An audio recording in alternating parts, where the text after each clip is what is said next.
j'arrive pas à me séparer d'objets. Tu sais, quand je suis devant ma pile de bouquins et je me dis que franchement, je les ai depuis que je suis gosse et que ce serait vraiment le moment de m'en séparer ou encore mes cours, mais franchement, j'y arrive pas, tout simplement. Alors pourquoi en fait? Je me suis vraiment posé cette question, c'est quoi mon problème avec les objets? J'y arrive pas parce qu'en fait ça me fait me rappeler des bons moments où j'étais à l'école, où je prenais ces notes, où je me dis que ça pourrait toujours me servir, des choses comme ça. Je sais pas si vous ça vous est arrivé aussi, mais moi quand j'ai viré plus de 50% de ma garde-robe et quasiment peut-être 80% des bouquins que j'avais, c'était vraiment dur pour moi de me dire ok là, enfin je vais pas les garder, ça me sert à rien, je les ai pas relus depuis peut-être 5 ans, 10 ans et au final je les ai quand même gardés.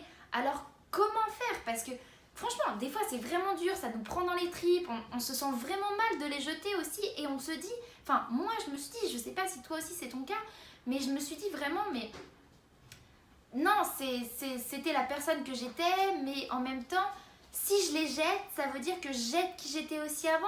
Enfin bref, du coup j'étais complètement perdue. Je sais pas si toi aussi ça t'est arrivé quand tu faisais ton rangement au niveau des vêtements ou même des fois des souvenirs, des photos, des objets qui te rappellent un bon moment avec quelqu'un ou quoi.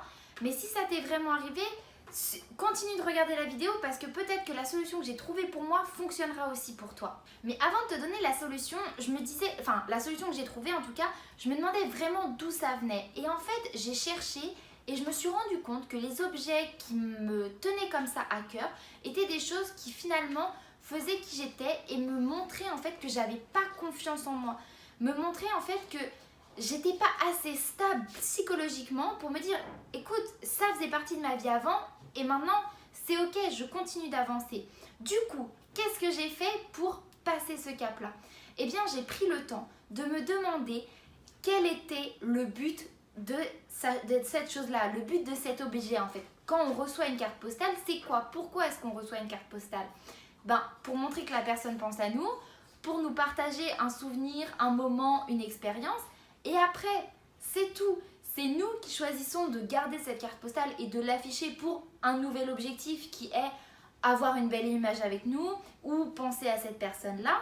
Mais on pourrait très bien choisir de dire ok, la carte postale, je l'ai reçue, elle a fait son job, donc maintenant, bon, bah, je peux la jeter, enfin la mettre au recyclage papier. Et ça, c'est une réflexion que j'avais un peu pour les cartes postales, un peu pour les lettres, mais pas pour mes bouquins. Enfin, pour moi, mes bouquins, c'était vraiment mes sacrés, quoi. J'ai vraiment aimé ça, enfin, j'aime toujours ça. Mon père, enfin, dans la famille, on a toujours été des lecteurs. Et je me suis dit, mais quel était le rôle des livres quand je les ai achetés? Parce qu'en fait, je me souviens notamment d'une collection qui s'appelle Mon Histoire. Et cette collection-là, j'ai mis du temps, j'ai acheté les bouquins, je les ai cherchés, je les ai lus, je les ai relus. Et ça fait vraiment partie de ma vie en fait. Et je me suis dit, Olène, est-ce que tu veux vraiment que ces bouquins-là fassent partie de ta vie, celle que tu veux, celle à laquelle tu aspires? Et est-ce que aussi ces bouquins-là m'aident à devenir une meilleure personne qu'aujourd'hui je suis en fait, tout simplement? Quel est l'intérêt qu'il reste dans ma vie?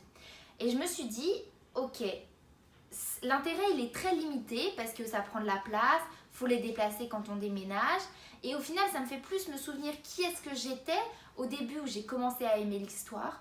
Et je me dis qu'en fait, le rôle, ce pourquoi je les ai achetés, leur but en fait, était vraiment de me permettre de grandir et d'évoluer grâce à ces livres, grâce à ces histoires.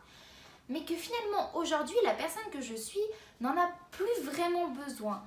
Et même si c'était vraiment dur de les mettre à la bibliothèque, parce que je ne les ai pas vendus, j'en ai fait don à la bibliothèque de la commune, ça a été vraiment dur pour moi de me dire, ok, c'est des bouquins qui m'ont énormément apporté pendant peut-être 5 ans de ma vie, et j'ai décidé de les laisser partir.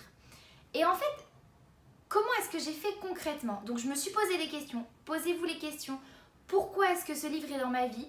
Quel est son but? À quel moment il est rentré? Pourquoi?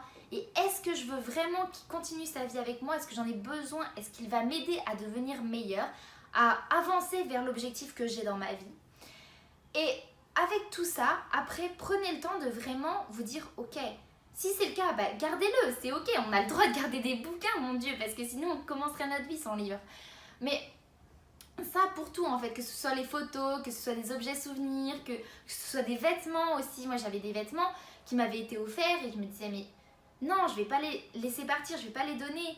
Et en fait, si, parce qu'ils correspondent plus à la personne que je suis, plus au style de vie que j'ai envie d'avoir. Et le résultat de tout ça, c'est qu'on se sent beaucoup mieux et on apprend à prendre confiance en soi en fait. Parce qu'on se rend compte que les objets sont là dans un certain but pour nous faire avancer, pour nous aider à certains moments.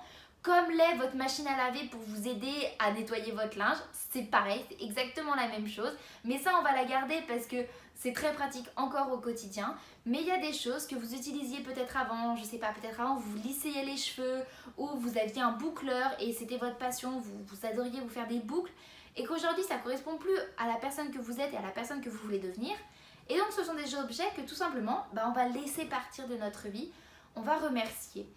Et ça permet vraiment d'évoluer en tant que personne et aussi d'être, je trouve, meilleur et d'être beaucoup plus détaché du matériel et de se dire, si demain j'ai un incendie à la maison ou je me fais cambrioler, dans un sens, ça ira parce que je me dis que ma vie ne repose plus sur les objets qui m'appartiennent.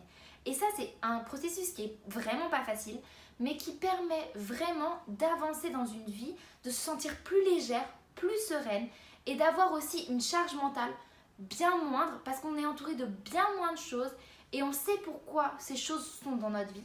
Et c'est vraiment, vraiment une satisfaction quotidienne.